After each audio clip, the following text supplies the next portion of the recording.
오늘 이 시간은 믿음의 성장이라는 제목으로 말씀의 은혜를 나누도록 하겠습니다. 오늘 본문의 이야기는 잘 아시는 회당장 야이로가 죽어가는 딸을 살리는 이야기입니다. 이 사람은 회당장입니다. 회당장은 쉽게 말하면은 그 회당의 지도자일 뿐 아니라 유대 사회의 리더입니다. 그리고 이 회당장은 율법을 가르치는 율법 교사이기도 합니다. 그런데 이 사람이 유대인들의 적으로 간주되는 예수님 앞에 무릎을 꿇었다라는 것은 보통 일이 아닙니다. 이 사람이 예수님께 무릎을 꿇은 데는 이유가 있죠. 자신의 딸이 병이 들었는데 이제 곧 죽게 된 것입니다. 이 방법 저 방법 다 써봐도 살릴 방법이 없자 자신의 체면, 신분, 관계를 무시하고 예수님 앞에 무릎을 꿇고 있는 것입니다.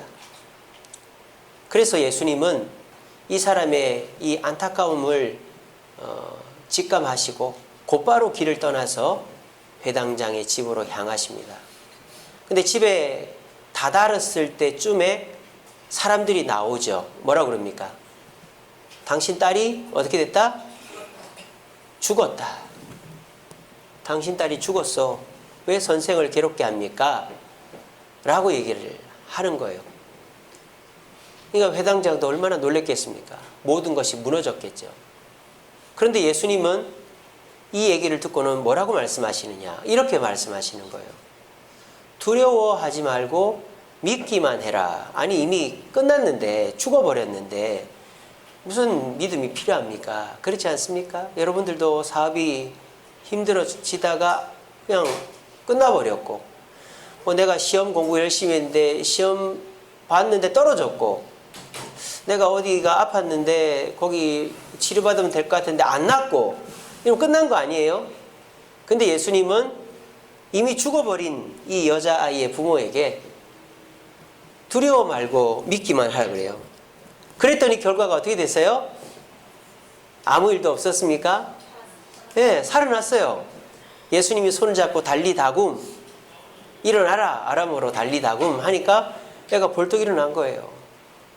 그러니까 오늘 이 야이로의 딸이 살고 죽고의 문제는 무엇에 달려있다? 믿음에 달려있다라는 거예요. 사실 예수님이 살려줬지만 예수님이 못 살려줄 수도 있었다라는 거죠. 뭐가 잘못되면은? 믿음이 잘못되면은. 오늘 이 자리에 계신 저와 여러분들이 사업이 힘들고 건강이 안 좋고 자녀가 어렵고 할 때에 그 문제가 해결이 안 되는 것은 주님 탓이 아니라 내 믿음 탓이라는 생각을 혹시 해보신 적이 있습니까? 우리는 믿음에 대한 오해들을 많이 갖고 있습니다. 특별히 믿음은 하늘에서 그냥 뚝 떨어지는 거라고 생각합니다. 그래서 믿음은 돈, 금, 집 이런 것처럼 그냥 내게 뚝 떨어지면은 그게 끝이라고 생각해요. 그래서 돈도 내가 가지면 마음껏 쓸 수 있고, 금도 그 금이면 가치가 있으니까 쓸 수 있고, 집도 넓은 집 살면은 우리가 마음껏 누릴 수 있는데 그것이 그냥 그대로 떨어진다고 생각합니다. 이런 생각을 가졌던 사람들이 유대인들입니다. 유대인들은 천국은 하늘에서 뚝 떨어진다고 생각했어요. 천국은 완성된 상태로, 완벽한 상태로 떨어진다고 생각했어요. 근데 예수님은 그 유대인들에게 천국을 어떻게 가르치십니까? 천국은 뭐와 같다? 겨자씨와 같다. 천국은 뭐와 같다? 누룩과 같다. 이게 뭡니까? 천국은 점점 성장하고 확장된다는 뜻이에요. 천국은 하늘에서 그냥 뚝 떨어지는 게 아니라 겨자씨와 같이, 누룩과 같이 작은 상태로 출발해서 완성되어져 간다라고 천국에 대해서 비유로 말씀하신 겁니다. 믿음도 마찬가지입니다. 여기 앉아 계신 분들 중에 대부분은 다 믿음이 있습니다.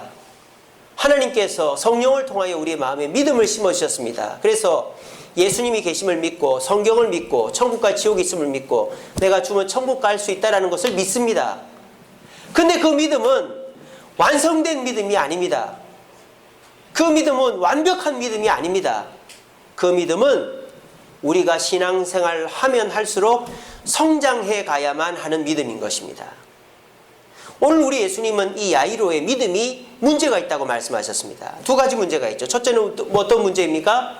두려움의 믿음입니다.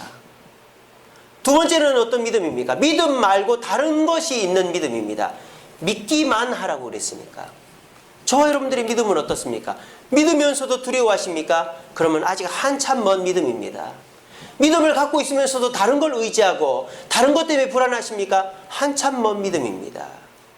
그러므로 우리의 믿음에 대한 착각을 벗어버리시기 바랍니다. 믿음은 완성된 상태로 하늘에서 뚝 떨어져서 우리에게 온 게 아닙니다. 내가 믿음이 있다고 해서 그 믿음으로 모든 것을 할 수 있는 것이 아닙니다.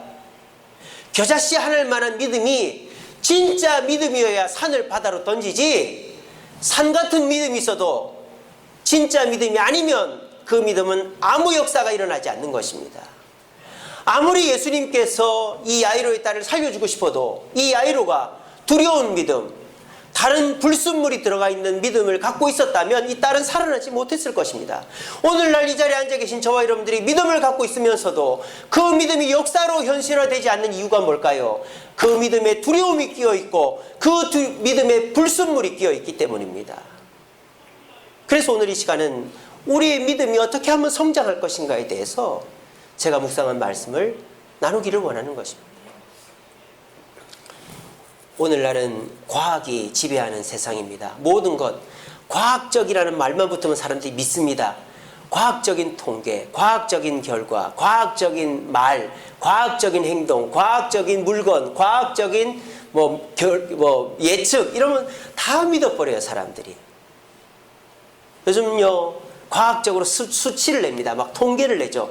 수치적으로 보면은 이 사람이 몇 퍼센트, 이게 몇 퍼센트, 과학적 수치가 나옵니다. 또 과학적 설명이 나옵니다. 어떤 문제가 생기면 뉴스에서, 방송에서 이 문제는 이런 원인에 의해서, 이런 과정에 의해서 이런 결과가 있었다. 그럼 사람들이 다 믿습니다. 또 과학적 예측, 과학자들이, 학자들이 나와서 이렇게 될 겁니다. 그러면 사람들이 그걸 다 믿는 거예요. 오늘날은 믿음보다 과학이 우선하는 시대가 되어버렸습니다. 그런데 그 과학이 모든 걸 예측해 줍니까? 그 과학이 모든 걸 계산해 줍니까? 그 과학이 모든 것을 설명해 줍니까? 그렇다면은 우리나라 관광객이 왜 그 외국까지 가가지고 물에 빠져 죽습니까? 쉽게 말하면 우리나라 한강에서 유람선이 빠져서 그 우리나라 사람 죽은 거, 우리나라에서 있을 수 없는 일 아닙니까? 어떻게 그런 일이 있어요? 대도시 한복판에서 배가 빠졌는데 사람이 그렇게 수도 없이 죽는다니. 과학적으로 예측하고 과학적으로 설명하고 과학적으로 수치와 통계를 내는 이 과학의 시대에도 과학으로 해결할 수 없는 일들은 수도 없이 많습니다. 제가 지난번에도 말씀드렸지만은 사람이 문제가 끊임없으면 그러려니 해요. 근데 문제가 없다가 한 번씩 문제가 탁탁 터지면 어떻게 될까? 사람이 불안해지는 거예요. 그래서 오늘날 사람들이 불안함에 시달리는 거예요. 아예 옛날 사람들은 맨날 불안해요. 오늘 뭐 먹지? 오늘 뭐 비 오면 어떡하지? 오늘 뭐 더우면 어떡하지? 뭐 예측이나 설명이나 뭐 이런 게 없으니까 옛날 사람들 항상 불안해. 그러니까 불안증이 없어요. 왜 항상 불안하니까? 근데 오늘날 사람들은 잘 살다가 갑자기 사고 나고 잘 살다가 갑자기 문제 터지고 잘 살다가 어려움 딱 터치니까 어이쿠야 하는 거예요. 근데 그거는 쉽게 해결이 돼요. 근데 문제는 뭐야? 또 이런 문제가 생길까 봐 불안한 거예요. 그러다가 불안장애, 우울증, 정신분열증 오는 거예요. 여러분들은 어떠십니까? 여러분들은 이 과학적인 세상에서 과학으로 인해서 마음 편안하게 만족스럽게 아무 근심 걱정 없이 살고 계십니까? 그렇다는 분 저는 못 봤습니다. 다 불안하대요. 집이 있고 차가 있고 돈이 있고 노후가 다 예비되어 있으면서도 불안하대요. 왜? 무슨 일이 어떻게 터질지 모르니까. 더군다나 저와 여러분들은 영적인 세계를 살아가는 믿음의 백성들입니다. 우리는 눈앞에 일어나는 일이 그냥 눈앞에서 일어나는 게 아니라 우리 뒤통수를 치는 마귀의 역사가 있다는 거예요. 그러므로 더더군다나 저와 여러분들은 믿음으로 문제를 대처해 가야 된다는 거예요. 그러므로 오늘 예수님은 말씀하십니다. 우리의 삶의 문제는 믿음으로 해결할 수 있다라고 우리에게 말씀하십니다. 오늘 이 시간에 맹신하는 세상, 과학을 맹신하는 세상 속에서 믿음의 가치를 그렇게 중요하게 생각하지 않는 분들이 계시다면 이 시간에 분명히 명심하시기 바랍니다. 과학이 전부가 아닙니다. 과학이 모든 걸 설명할 수 없습니다. 과학이 그 단유봉황에 빠진 사람들을 살려주지 못했습니다. 하지만 믿음은 저와 여러분들의 손톱만한 문제도 해결해 주는 줄로 믿으시길 바랍니다. 그 믿음이 있어야 우리는 불안함이 없어집니다. 제가 오늘 설교 말미에 말씀드립니다. 과학은 과학자일수록 불안합니다. 하지만 믿음은 아무리 불안한 일이 있어도 절대 불안 가운데 있는 것이 아니라 평안하게 살 수 있습니다. 이것이 두려워 말고 믿기만 하라는 주님의 말씀의 의미가 되는 것입니다. 오늘 이 시간 우리 자신의 믿음을 점검해 봅시다. 내가 과연 어떤 믿음을 갖고 있는가? 우리 주님이 주신 믿음은 있지만 그 믿음이 두려움에 휩싸이면 아무짝에도 쓸모가 없고 내가 다른 것들에 섞여가지고 내 믿음이 아무 역할을 못하는 그런 믿음을 갖고 있으면 하나님이 역사하고 싶어도 역사가 안 되는 거예요. 근데 저와 여러분들이 오늘 이 시간에 말씀을 들으시고 그렇구나, 내 믿음이 성장해야 되겠구나, 언제까지? 천국 갈 때까지 내 믿음이 성장해야 되겠구나 하는 걸 깨달으신다면 오늘 말씀대로 실천하심으로 믿음의 성장을 통하여 불안과 공포 속에 살아가는 현대인들 속에서도 평안과 위로와 기쁨으로 살아갈 수 있는 저와 여러분들 되기를 간절히 바랍니다.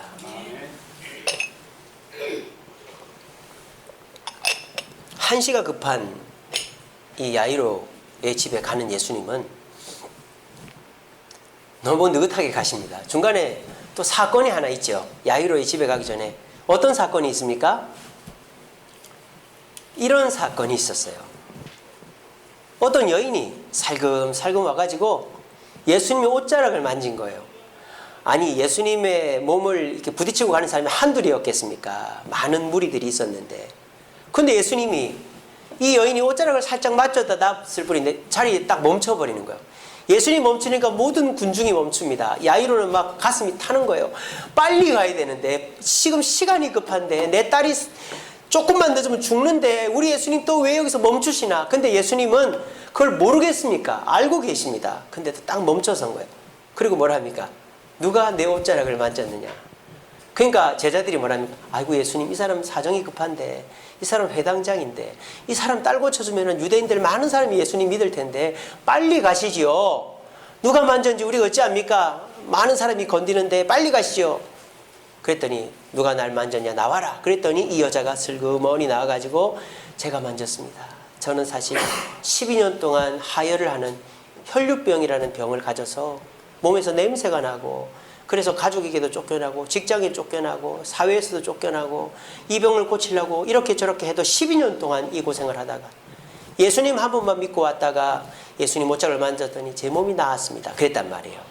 자, 그랬더니 예수님의 대답이, 그래, 내가 너를 고쳐줬다. 이제는 편안하게 살아라. 이게 아닙니다. 이렇게 얘기하십니다. 딸아, 뭐가?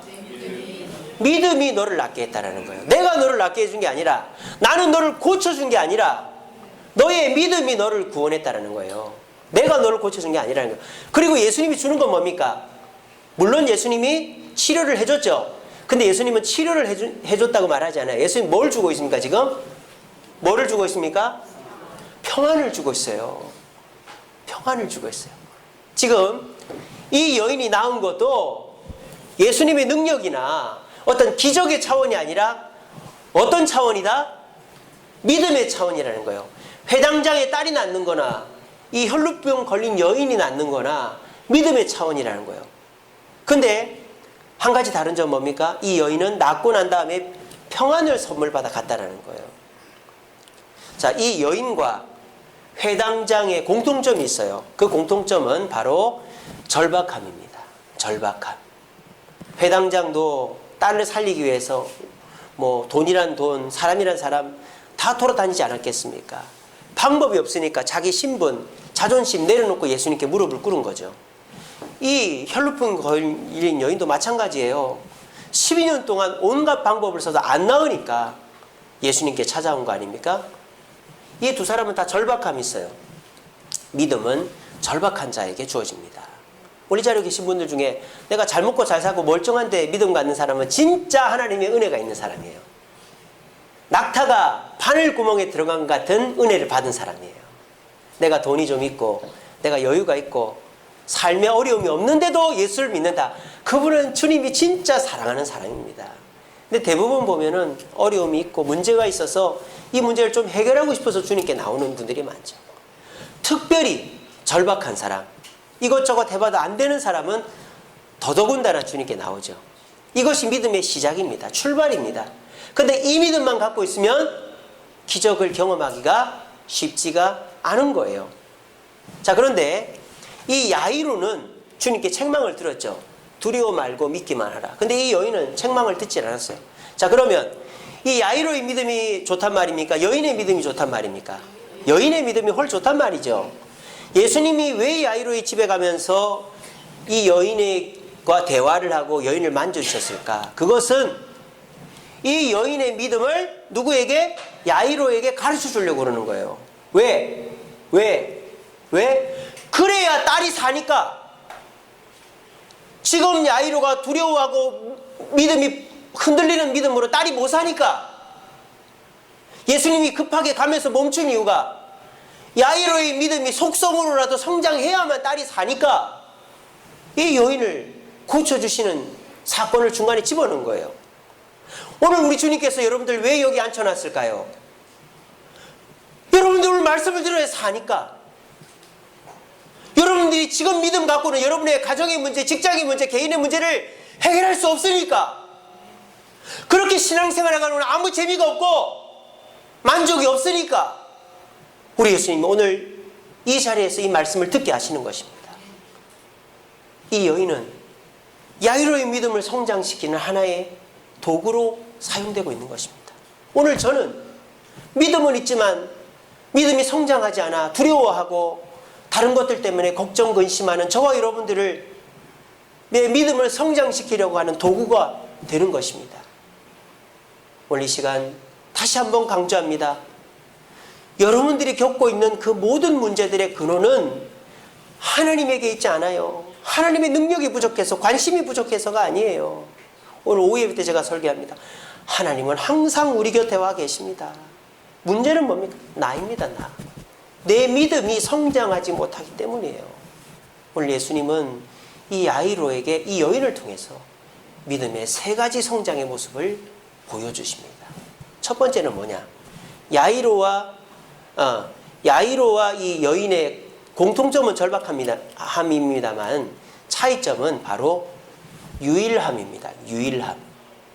야이로는 예수님을 절박한 마음으로 따라왔지만 아직도 예수님을 믿고 예수님만 믿고 예수님만 순종하는 마음은 없었어요. 그러니까 시간에 막 조바심을 내고 또 사람들이 눈물 흘리고 우니까 막 자기 마음이 동요가 되는 거예요. 예수님만 바라보고 예수님만 믿는 믿음이 부족했던 거예요. 근데 이 여인은 예수님 한 분만 바라보는 유일한 믿음이었다는 것입니다. 그럼 이걸 좀 더 구체적으로 보도록 하겠습니다.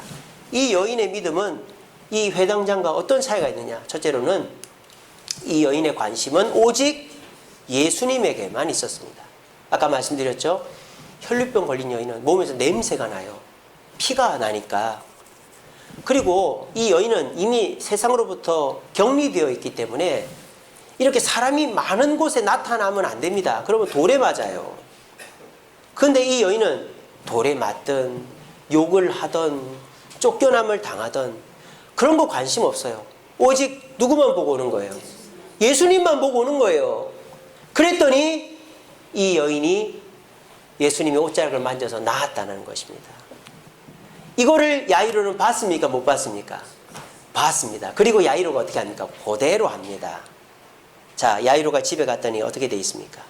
난리가 난 거예요. 막 사람들이 울고, 그리고 사람들이 막 조롱합니다. 예수님이 뭐라 그랬습니까? 얘가 잔다 그랬잖아요. 그러니까 사람들이 어떻게 했습니까? 비웃었어요. 그런데 이 야이로는 어떻게 합니까? 사람들이 울든지 뭐 하든지 두려워 말고 믿기만 하라는 말과 이 여인의 모습을 보고는 믿음을 딱 붙잡고 예수님만 집중하고 딱 들어갔어요. 그랬더니 딸이 살아난 것입니다. 우리의 믿음은 다른 것들에 대해서 영향을 받고 혼란스럽다가 점점 예수님 한 분만 바라보게 되면 우리의 믿음은 성장하는 것입니다. 열왕기하 4장에 보면 수넴 여인이라는 여인이 나와요. 엘리사라는 사람에게 방한칸 내준 여인인데, 그래서 엘리사가 이 수넴 여인에게 선물을 줍니다. 이 여인에게 아들이 없어서 아들을 낳게 해줘요. 근데 그 아들이 열사병에 죽어버립니다. 근데 이 수넴 여인은 어떻게 합니까? 아이고, 내 아들이 죽었다. 사람들한테 얘기하고 원망하고 불평하고 하는 것이 아니라 곧바로 엘리사를 찾아갑니다. 그래서 뭐라 그럽니까? 원망 불평 안 합니다. 빨리 좀 와달라고 그렇게 얘기하는 거예요. 그러니까 이 수넴 여인은 자기 아들이 죽었음에도 불구하고 뭐가 있었어요? 믿음이 있었던 거예요. 어떤 믿음? 엘리사 선생님은 어떻게 할 수 있을 것이다 라는 믿음이 있었던 거예요. 그러니까 이 믿음은 다른 것을 고려하지 않는 믿음입니다. 오직 엘리사를 통해서 하나님을 보는 그 믿음만 있었던 것입니다. 저와 여러분들의 믿음은 어떻습니까? 문제가 생기고 어려움이 생겼을 때 이것저것 생각하면서 믿음을 갖습니까? 그럼 우리 믿음은 희석돼 가지고 아무 맛이 없어요. 여러분, 커피에다가 물을 2배로 타서 마셔보세요. 그게 커피인지 무슨 맹물인지 무슨 맛이 납니까? 모든 것은 정량이라는 것이 있습니다. 믿음은 주님이 우리에게 주시고 갈고 닦게 하시는 그것만 갖고 나가야지, 거기다가 내 노력, 세상 사람들의 도움, 또 내 돈, 내 지식 이런 거 다 합쳐버리면 거기에 있는 믿음은 아무짝에도 쓸모가 없어지는 거예요. 우리의 믿음이 성장하려면 문제가 생겼을 때 예수님을 가장 먼저 생각하고 예수님만 생각하면 우리의 믿음이 성장한 믿음이 되는 것입니다. 아주 간단하죠? 오늘부터 연습해 보십시오. 아니, 지금부터 연습해 보십시오. 한번 여러분 생각해 보세요. 여러분 지금 문제가 있지 않나요? 가정에 문제가 있고, 자녀들에게 문제가 있고, 내 개인의 건강에 무슨 문제가 있고, 직장에 문제가, 교회에 문제가 있지 않나요? 그런데 여러분들은 그 문제 속에서 어떤 생각을 하고 계십니까? 빨리 해결됐으면 좋겠다. 누가 좀 도와줄 텐데. 이거 어떻게 하면 되지? 이거 어떻게, 언제쯤 끝날까? 뭐 이런 생각 하지 않습니까?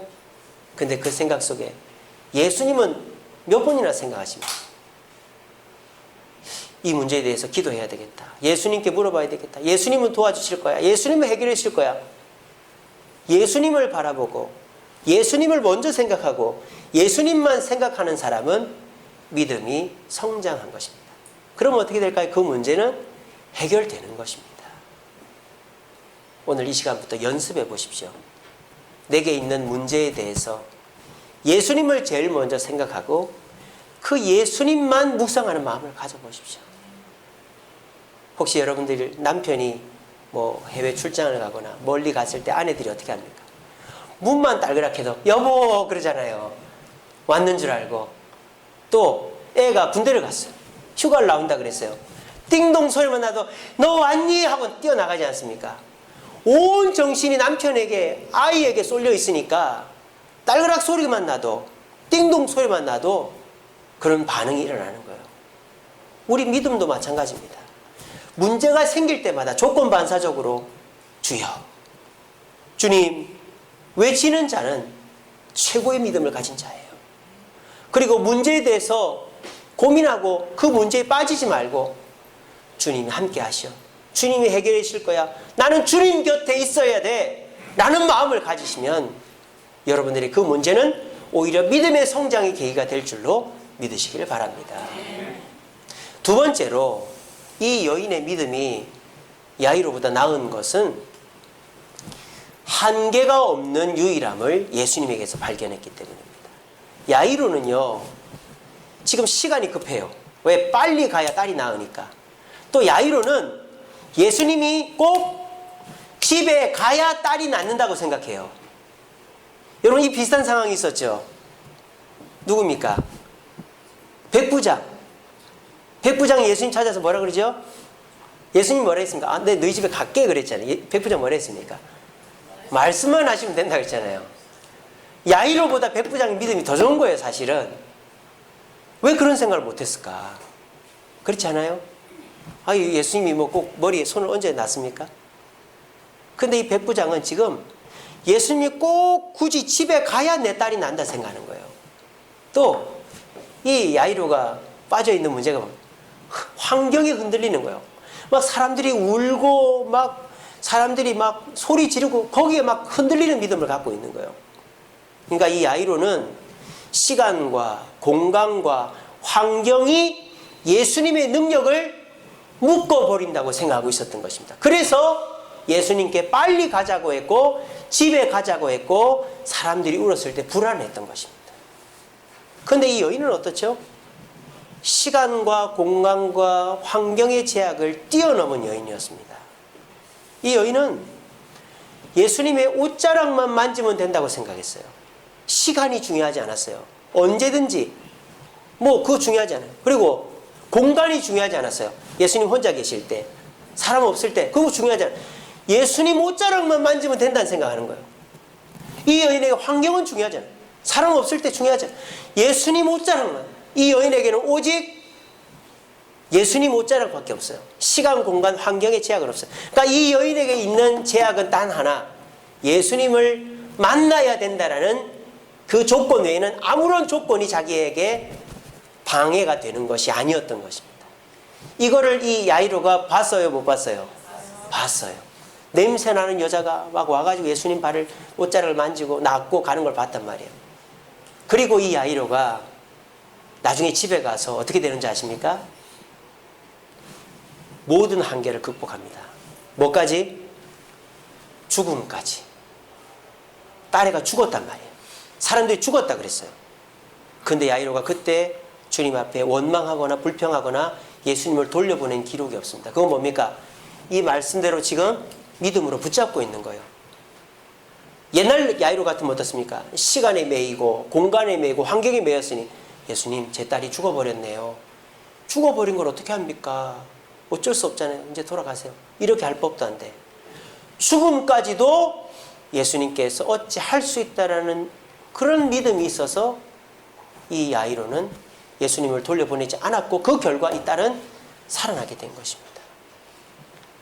성경의 인물들 중에 믿음의 조상이라고 불린 인물들은 다 이런 믿음을 갖고 있었어요.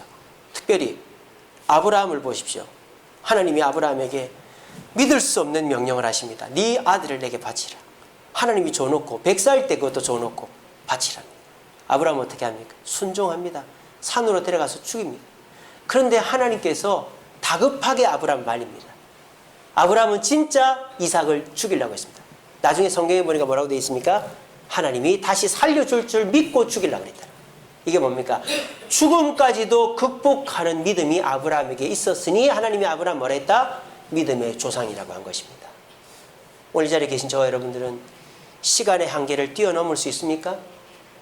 내가 지금 아파하고 해결받기를 원하는 문제들이 있는데 자꾸 해결이 잘 안 돼요. 조급함을 극복할 수 있습니까? 하나님의 때에 해결돼도 된다는 믿음이 있습니까? 여러분들은 공간의 문제에 대해서 어떻습니까? 내가 이 문제를 해결하기 위해서 나는 집에 있어야 돼.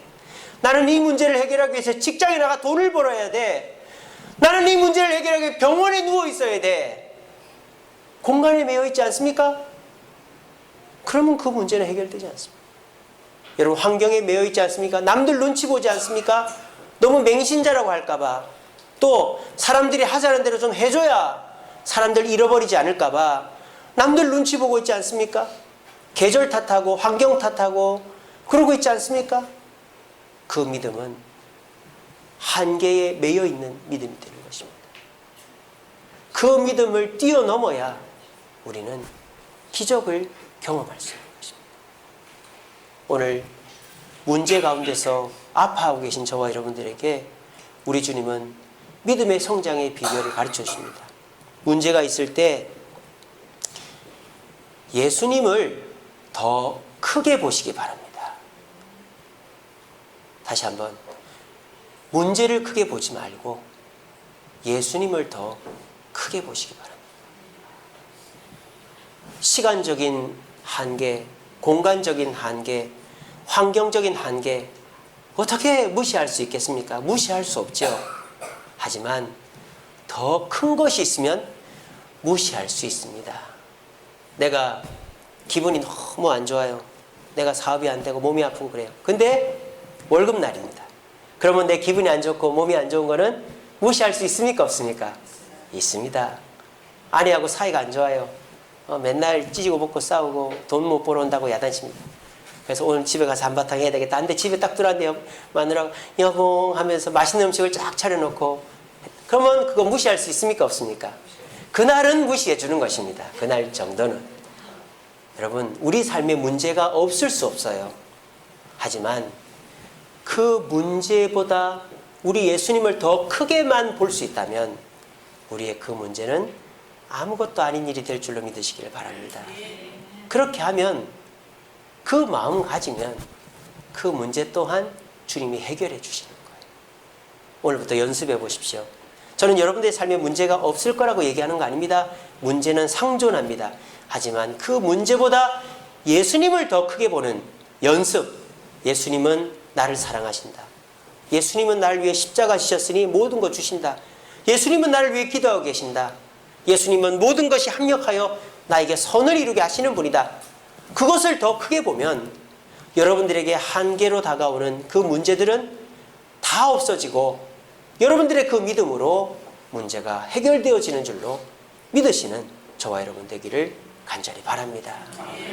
마지막 세 번째로, 이 여인과 야이로의 믿음의 차이는 무엇인가? 평안에 대한 차이입니다. 평안. 야이로는 평안하지를 못했어요.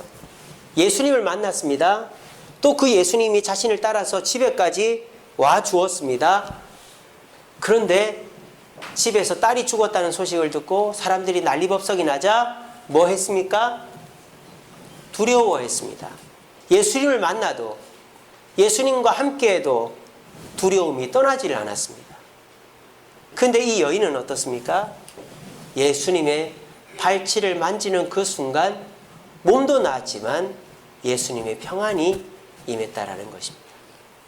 우리 예수님은 저와 여러분들에게 문제를 해결하는 것보다 평안을 주시는 분입니다. 제가 아까 말씀드렸죠?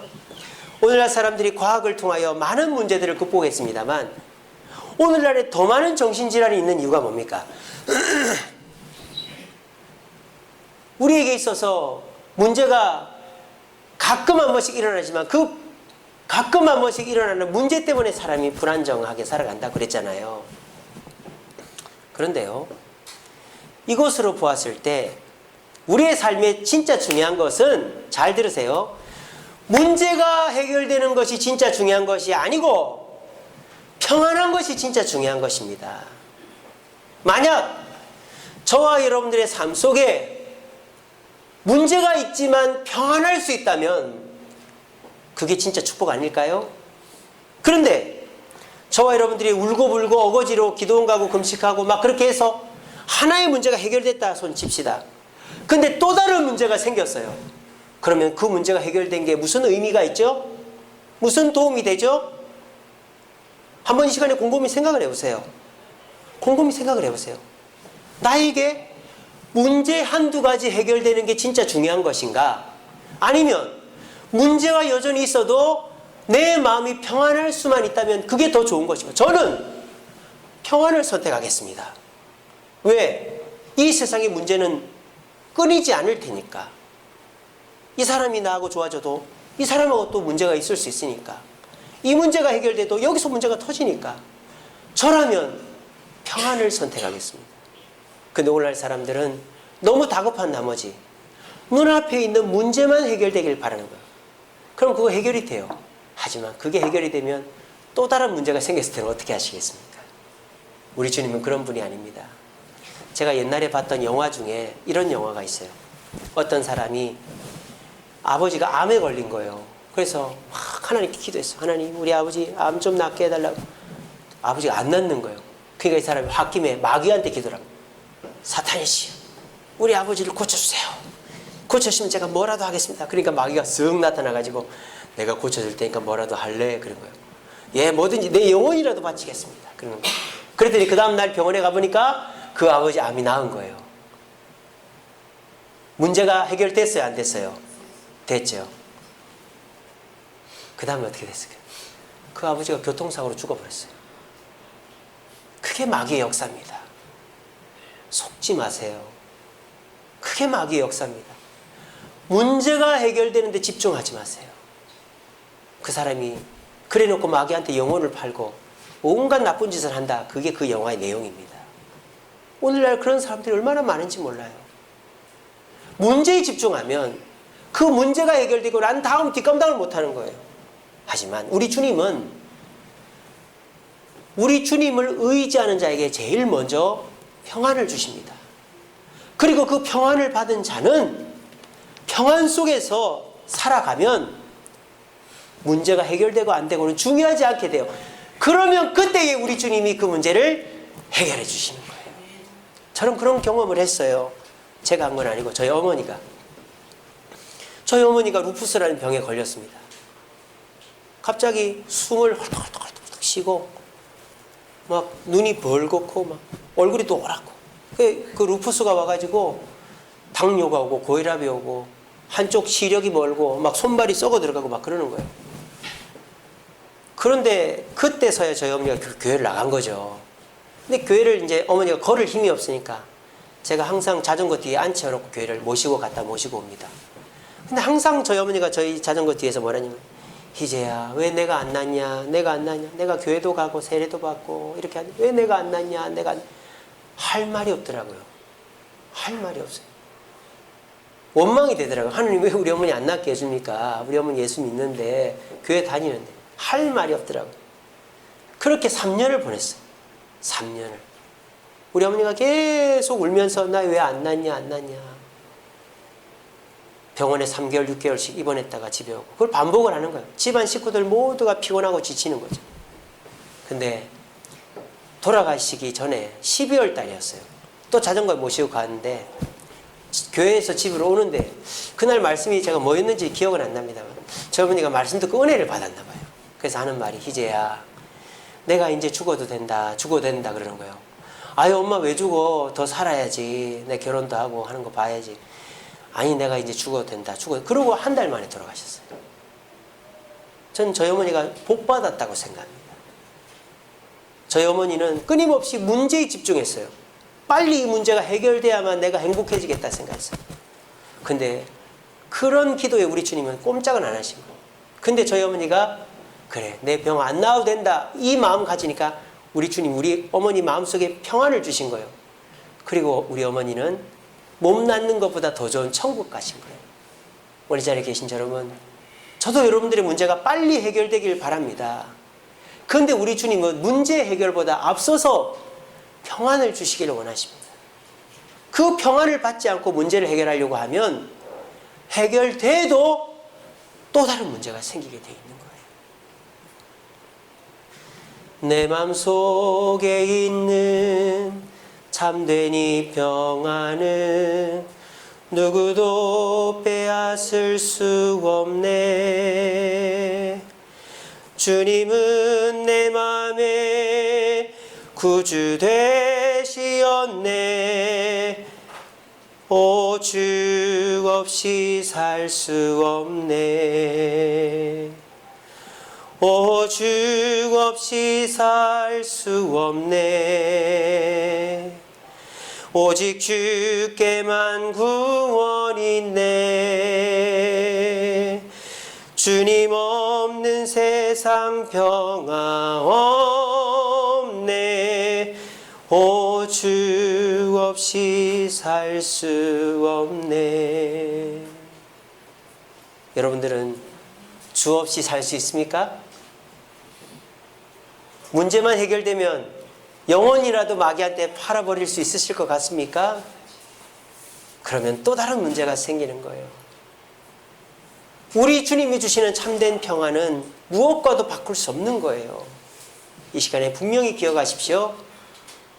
내가 주님께 받아야 될 것은 문제 해결에 앞서 평안이라는 사실을. 그래서 이 회당장은 평안을 가지고 있었더니 딸도 낳은 거예요. 딸이 낳아서 평안해진 게 아니라 두려워 말고 믿기만 하는 그 말씀의 평안을 가졌더니 딸도 낳은 것입니다. 이 시간 내 마음속에 있는 참된 이 평안은 누구도 무엇과도 바꿀 수 없다는 사실을 깨달으시고 무엇보다 주님의 평안을 구하는 저와 여러분 되기를 간절히 바랍니다. 말씀을 맺겠습니다. 우리 말씀 같이 읽어봅시다. 시작.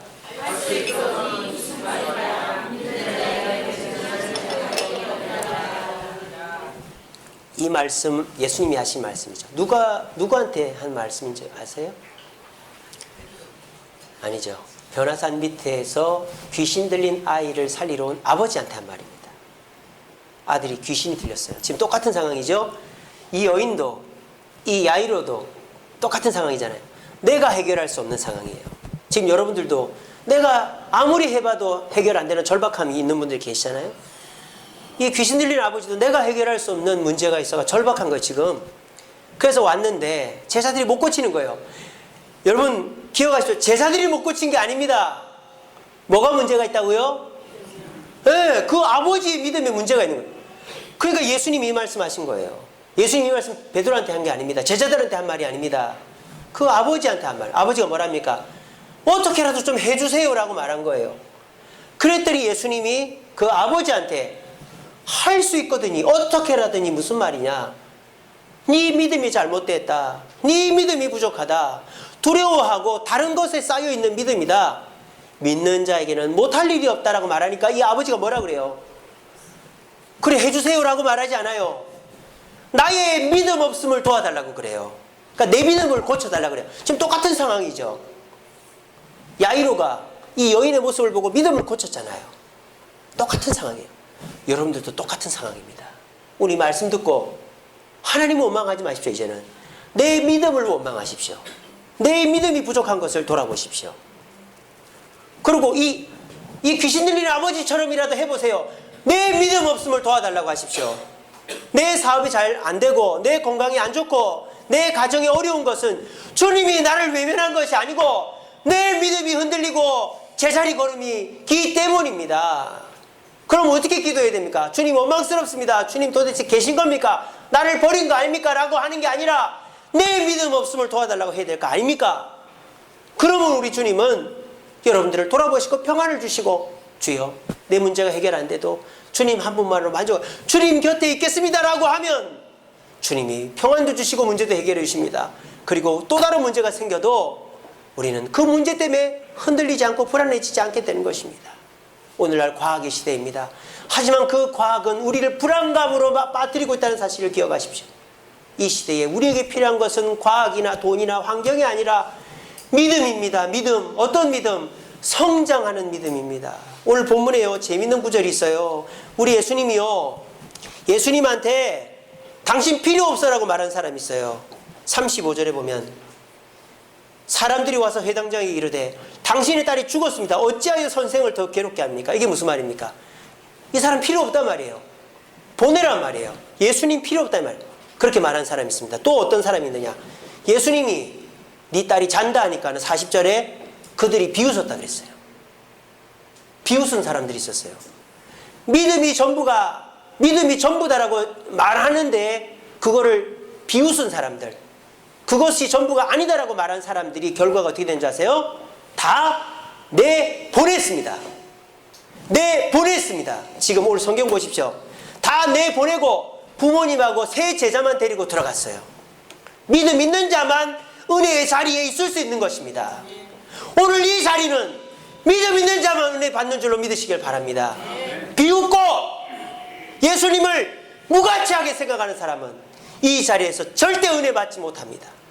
하지만 주 없이 살 수 없네, 오직 주께만 구원이 있네 라며 겸손하게 무릎 꿇고 주님 곁을 떠나지 않고 주님 곁에 머물려고 하는 자에게 우리 주님은 믿음도 성장해 주시고 평안도 주시고 아울러 문제도 해결해 주시는 것입니다. 저는 우리 주샘교회는 이렇게 비웃고 예수님을 무가치하게 생각하고 믿음을 무가치하게 생각하고 믿음 말고 다른 방법에 의지하는, 그래서 은혜의 자리에서 쫓겨나는 사람이 한 분도 없기를 바라고, 우리 모두가 내 믿음은 부족해, 내가 너무 교만했어, 내가 너무 세상을 의지했어, 회개하면서 내 믿음이 성장해야 되겠구나. 그래서 어떻게 하라고요? 첫째로는 예수님 먼저 생각하자. 둘째로는 예수님을 뭐하게 보자? 크게 보자. 셋째로는 평안을 달라고 하자. 다시 한번, 내 믿음이 성장하려면 첫 번째는 어떻게 해야 된다? 예수님을 먼저 뭐하자? 생각하자. 두 번째는 내 믿음이 성장하려면 예수님을 더 어떻게 보자? 크게 보자. 또 예수님을, 믿음이 성장하려면 내 마음에 뭐를 구해야 된다? 평안을 달라고 해야 된다. 이번 주부터 실천해 보십시오. 그러면 여러분들의 믿음은 겨자씨 한 알이 엄청나게 큰 나무가 되고 누룩 하나가 온 땅을 부풀게 하듯이 여러분의 삶에 평안을 주고 문제를 해결해서 믿음이야말로 과학보다 사람보다 경험보다 나에게 더 소중한 것이구나 하는 것을 깨닫는 날이 빨리 올 겁니다. 그런 날을 속히 경험할 수 있는 저와 여러분 되기를 간절히 바랍니다. 기도하겠습니다. 사랑의 주님, 감사합니다. 오늘도 이 말씀 듣게 하시려고 우리를 이 자리에 불러주신 주님 감사합니다. 세상 살다 보니 너무 힘들고 어려워서 믿음보다도 돈, 환경, 사람, 기회를 쫓아 이곳저곳을 다녀보았습니다.